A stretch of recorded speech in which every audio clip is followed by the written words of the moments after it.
গাড়ি আমদানিকারকদের সংগঠন বারভিটার সাবেক সভাপতি হাবিবুল্লাহ ডন রয়েছেন শর্মিন তিলোর্মির সঙ্গে। আমরা চলে যাচ্ছি আমাদের আরেকটি স্টুডিওতে, সেখানে তাদের আলোচনার মধ্য দিয়ে আমরা আরও বিশেষ কিছু জানার চেষ্টা করব এবং সেই বিশ্লেষণগুলোই তাদের কাছ থেকে তারাও আমাদের মাঝে তুলে ধরবেন। ধন্যবাদ তানজিলা। আমরা দর্শক মণ্ডলী শুনতে পেলাম যে গাড়ি নিয়ে আলোচনা হচ্ছিল। তো ছোটবেলা থেকে আমরা একটা প্রবাদ শুনে বড় হই, সেটা হচ্ছে লেখাপড়া করে যে গাড়ি ঘোড়া করেছে। তো গাড়ি একটা নিজের হওয়ার একটা আকাঙ্ক্ষা আমাদের এই সমাজে ছোট থেকেই ছিল, মানে অনেক আগে থেকে ছিল। তো বড় হওয়ার সাথে সাথে, বয়স হওয়ার সাথে সাথে এটাও বুঝেছি যে গাড়িপালা আর হাতিপালা আমাদের অর্থনীতিতে খুবই একটা প্রণিধানযোগ্য শব্দ। তার চেয়ে বরং পাবলিক ট্রান্সপোর্ট যদি সহজগম্য হয় তাহলে সকলের জন্য, আমাদের মতো সকলের জন্যই সেটা সুবিধার হয়। এই বাজেটে আমরা লক্ষণীয়ভাবে দেখেছি যে গাড়ির ক্ষেত্রে বিশেষ কিছু দর্শনের জায়গা রয়েছে, ইলেকট্রিক ভেহিকেলের জায়গায় ছাড় রয়েছে। আমরা আজকে আমাদের সাথে পেয়েছি আলোচক হিসেবে বারভিটার সাবেক সভাপতি জনাব হাবিবুল্লাহ ডন সাহেবকে। আপনি সম্ভবত এফবিসিসিআইয়েরও সাবেক সহসভাপতি। আচ্ছা, আপনার অভিজ্ঞতার আলোকে জানতে চাই এবারের বাজেটে গাড়ির বা ট্রান্সপোর্ট সেক্টরকে সেই অর্থে কিভাবে দেখছেন, মানুষের চলাচলের সহজগম্যতাকে কিভাবে এই বাজেট অ্যাড্রেস করেছে? আচ্ছা, আপনাকে ধন্যবাদ।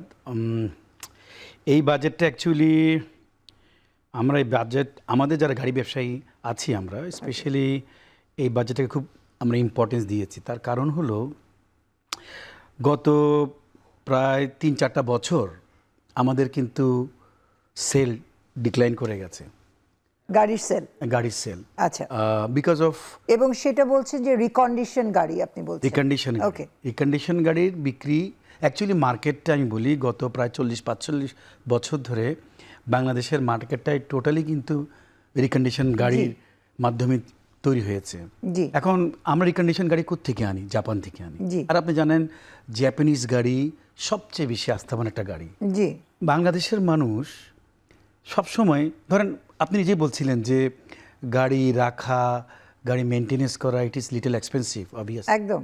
কিন্তু বাংলাদেশের মানুষ এটা মাথায় রেখে কিন্তু গাড়ি যখন কিনে এমন একটা গাড়ি কিনতে চায় যে গাড়িটা তার আবার চিন্তা করে যে ল্যান্ডের মতো, রিসেলটা অনেক বড় ব্যাপার। একদম। তো মানুষ চিন্তা করে আমি একটা গাড়ি কিনবো, একটা হলো হ্যাসেল ফ্রি হবে, আমি গ্যারেজে কম যাব, আরেকটা হলো that's why I am telling. আর আরেকটা চিন্তা করে যে আমি যেন গাড়ি বিক্রি করবো, আমি যেন একটা ভালো রিসেল পাই। তো সেটার বিবেচনায় জাপানিজ কার 100-তে 100 একদম। তা হয়তো আপনিও জাপানিজ গাড়ি ব্যবহার করছেন, আপনি ইউ উইল রিয়েলাইজ যে আমি সত্যি বলছি না মিথ্যা বলছি। তো সেখানে আমরা একটা বড় একটা আস্থার জায়গায় চলে আসছি রিকন্ডিশন গাড়ি। এই রিকন্ডিশন গাড়ি একটু বলি, 5 বছর পুরাতন রিকন্ডিশন গাড়ি সরকার এখন আমাদেরকে যে আমদানির অনুমতি দিয়েছে, 5 বছরের অধিক পুরাতন আমরা গাড়ি আনতে পারি না। বাট একটা তথ্য দেই, সেটা হলো 5 বছর পুরাতন গাড়ি আমরা বিক্রি করেছি, আপনার রাস্তায় দেখবেন সেটা প্রায় 20 থেকে 25 বছর অনায়াসে চলে, because this is Japanese machine. মানে আমাদের নিজেদের হাত বদল যখন হচ্ছে, নিজেদের দেশে হাত বদল। আপনাকে আমি যখন 5 বছর পুরাতন একটা গাড়ি বিক্রি করলাম, আমি 10 বছর পরে বেচে দিলাম, 15-20 বছর চালাতে পারছেন, এবং যখন আপনি বিক্রি করতে যাবেন দেখবেন যে হার্ডলি সামান্য ডিপ্রিসিয়েশন হয়েছে, বেশি লস করতে হয় না। এই জন্য মানুষ জাপানিজ গাড়ি কিনছে এবং মানুষ চালায়, এটা আস্থার ব্যাপার। এই বাজেটটা কেন বলছিলাম আপনাকে একটু আগে যে আমাদের ডিক্লাইন করে গেছে, আপনি জানেন যে হঠাৎ করে ডলারের যে টাকার যে পতন হলো, ডিভ্যালু হলো, এতে করে 86 থেকে 1,122,125 এখানে কিন্তু গাড়ি কিনতে গিয়ে প্রায় 30 থেকে 35% একটা গাড়ির মূল্য বেড়ে গেছে। ছোট্ট একটা উদাহরণ দিই, আমরা একসময় একটা গাড়ি বিক্রি করতাম, ধরেন করোলা এক্সিও, খুব ফেমাস, এটা নিম্নবিত্ত মধ্যবিত্ত ফ্যামিলির লোকজন কিন্তু, সেই গাড়ি ছিল 18 লক্ষ টাকায়। এখন এই গাড়ির মূল্য দাঁড়িয়েছে প্রায় 26 লক্ষ টাকা। 5 বছর একটা পুরাতন গাড়ি, ইউ সি কত % বেড়ে গেছে। আর মাঝখানে ধরেন কোভিড, কোভিডের পরে হঠাৎ করে ডলারের সংকট হলো ব্যাংকগুলোতে, আমরা এলসি করতে পারি নাই। তারপরে গিয়ে হলো হঠাৎ করে এলসি করতে হলে ম্যান্ডেটরি করে দিল এই কয়টা আইটেমকে 100% আপনার গিয়ে মার্জিন দিয়ে এলসি করতে হবে।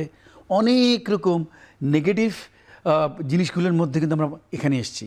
তারপরে হলো এই গত 1.5 বছর ধরে এখানে ইন্টারিম গভর্নমেন্ট ছিল, সেখানে হঠাৎ করে দেখা গেছে যে গাড়ি একদম সেল, যে গাড়ি বিক্রি করতো মাসে 60টা 70টা, তার নেমে আসছে 10টা গাড়ি 15টা গাড়ি। একটা জিনিস আমি এই প্রসঙ্গে হয়তো আপনি সম্মত হবেন কিনা, একটা হচ্ছে ব্যক্তিগত গাড়ি কেনার ক্ষেত্রে আমরা নিরুৎসাহিত করলাম, কিন্তু সাথে সাথে আমাদেরকে তো চলতে হবে, আমার পাবলিক ট্রান্সপোর্টকে কি উৎসাহিত করলাম? আমি একটু বলি, নিরুৎসাহিত আপনি কখন করবে, ওই ওয়ার্ডটাই কিন্তু ঠিক না। নিরুৎসাহিত কেন করবেন আমি বলি, আগে বলি যে আমাদের এখানে না আছে এনাফ পাবলিক ট্রান্সপোর্ট।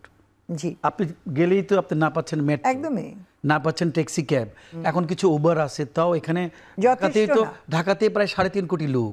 জি, কোথায়? একদম যথেষ্ট না। তো মানুষ কিন্তু এই জন্য ব্যক্তিগত গাড়ির দিকে ঝুঁকছে।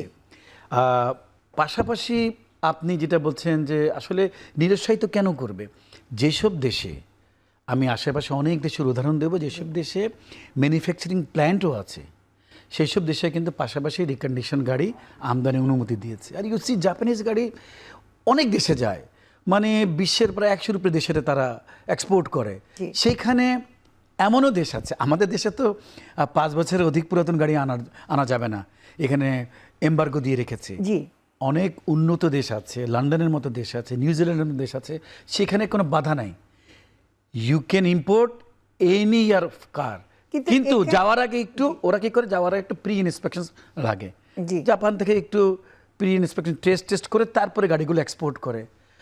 10 বছর 12 বছর পুরাতন গাড়ি যাচ্ছে, তার কারণ হলো জাপানিজ গাড়ি তো 20-25 বছর কিছু হয় না, কিছু হয় না। কিন্তু এখন আমরা বাজারে যেটা দেখছি সেটা বিওয়াইডি দেখছি, নতুন গাড়ি অনেক আসছে, এবং আমাদের এখানে ম্যানুফ্যাকচারিংও সম্ভবত কিছু হচ্ছে।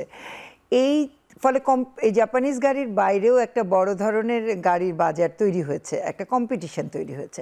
কম্পিটিশনটা থাকা ভালো, কিন্তু এর সাথে এই যে ইলেকট্রিক ভেহিকেলের উপরে যে প্রণোদনাটা দেয়া হলো, ধরেন ইলেকট্রিক ভেহিকেল ঠিক আছে, আমি দামে কম পাবো, তাতে কি আমার ব্যাটারির যে মেনটেনেন্স, আমার গাড়ি আমি একজন গ্রাহক হিসেবে মেনটেন করবার যে সুবিধা, এই জিনিসগুলো কি নিশ্চিত করতে পারছি আমরা? বাজেটে কি ইঙ্গিত দেখ না?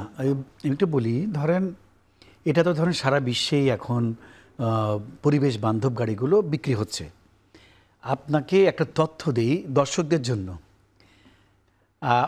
তখন হয়তো আমি সভাপতি ছিলাম, আমার সাথে আমার একটা বড় গ্রুপ ছিল যারা বোর্ডে কাজ করি। রিকন্ডিশন হাইব্রিড মানে পরিবেশ বান্ধব গাড়ি সরকার থেকে পারমিশন বের করতে প্রায় 4 থেকে 5 বছর লেগেছে। মানে নতুন গাড়ি আসতো তখন, হাইব্রিড গাড়ি, রিকন্ডিশন হাইব্রিড গাড়ির অনুমতি প্রায় 4 থেকে 5 বছর কিন্তু গভর্নমেন্ট দিচ্ছিল না, আটকে রেখেছিল। আমরা দীর্ঘদিন সরকারের সাথে কথা বলে, এনবিআরের সাথে কথা বলে এই পরিবেশ বান্ধব গাড়ি আমরা উন্মুক্ত করেছি, ইম্পোর্ট করছি। কেন আমরা সরকারকে তখন বলছিলাম যে দেখেন, হ্যাঁ একদমই, সারা বিশ্ব কিন্তু এখন আস্তে আস্তে পরিবেশ বান্ধব গাড়ির দিকে যাচ্ছে। আপনি যদি আমাকে আমদানি অনুমতি না দেন। আমি আপনার কাছে একটা সম্পূরক প্রশ্ন করি, গাড়ি তো এলো, আমি কম দামে পেলাম, এইটার চার্জিং স্টেশন, এইটা যে চার্জের উপরে ইলেকট্রিসিটি কনজাম্পশনের উপরে যে অভিঘাতটা ফেলবে, এবং এটার যে মেইনটেনেন্স, আমাদের একটা বৃষ্টিপ্রবণ দেশ, সবকিছু মিলিয়ে আপনি কি মনে করেন যে এটা একটা নতুন প্রযুক্তি? শুনেন, একটা ইভি বাংলাদেশে ধরেন নতুন আসতেছে ইভি গাড়ি। এক সময় আমরা ইভি গাড়ি এনেছিলাম, রেজিস্ট্রেশনই করতে পারে নাই, 3 বছর শুধু ঘুরেছে। রাখতে হবে হাইব্রিড গাড়ি যেটা, সেটাকে সুবিধা দেওয়া হয় না। আমি দেখছিলাম বিভিন্ন সোশ্যাল মিডিয়াতে কোথায় সরকার সুবিধা দিয়েছে, কোথায় দেয়নি, কোথায় ডিউটি বাড়িয়েছে। একটু বলি, আপনার ইভি গাড়ির জন্য যদি ডিউটি কমায়, কিন্তু পাশাপাশি প্লাগ ইন হাইব্রিড সেটার ডিউটি কমিয়েছে মনে হচ্ছে সরকার। কিন্তু এখানে সরকার মিস করে গেছে, হাইব্রিড গাড়ি ডিউটি কমায় নেই, ওটা তো পরিবেশ জি, জি, আপনি জানেন আমরা একটা গাড়ি ইম্পোর্ট করি জাপান থেকে। আমার মনে হয় যে আপনারা মানে আমাদের বিস্তৃত করার সুযোগ কম, কিন্তু আপনার এই পয়েন্টটা খুবই প্রণিধানযোগ্য। অল আর হাইব্রিড, অল আর পরিবেশ বান্ধব। আমি হ্যাঁ এক্স্যাক্টলি, আমি মনে করি যে আপনাদের কাছ থেকে এই পরামর্শটা সরকার গ্রহণ করবেন। সামনে আরো 20 দিন তো আছে, আলোচনাগুলো চলবে এবং আপনারা নিশ্চয়ই সরকারকে জানাবেন। আমি একটু বলি, আপনাদের মাধ্যমেই দর্শকদেরকে আমরা জানাচ্ছি। আমার কথা হলো, জি, customer will decide what type of car they would buy, whether they go for Chinese, Korean or Japanese, এরকম হোক, কিন্তু আপনার লেভেল প্লেইং ফিল্ড দরকার। Level playing. আমাদের এত বড়, ধরেন আমাদের যে অ্যাসোসিয়েশন, রিকন্ডিশন গাড়ি অ্যাসোসিয়েশন, আমাদের তো আইটেম অনেক। এখন ধরেন যারা চাইনিজ গাড়ি আমদানি করছে তাদের আইটেম খুব কম, আর আমার তো পিক আপ লাগবে, মাইক্রোবাস লাগবে, ছোট কার লাগবে, বড় কার লাগবে, বিভিন্ন রকম সেগমেন্ট, সেটা তো ওরা দিতে পারবে না। হঠাৎ করে আপনি একটা সুবিধা এক পক্ষকে দিবেন, আরেক পক্ষ যে এত বড়, এই মার্কেটটা কি হবে? এটা তো একটা অসম প্রতিযোগিতা হবে আমি মনে করি। ডন সাহেব, আপনার নিশ্চয়ই এই আলোচনা জারি থাকবে। আমাদের আলোচনা আসলে এখন শেষ করতে হচ্ছে, কিন্তু খুবই গুরুত্বপূর্ণ আলোচনা এবং ইন্টারেস্টিং আলোচনা।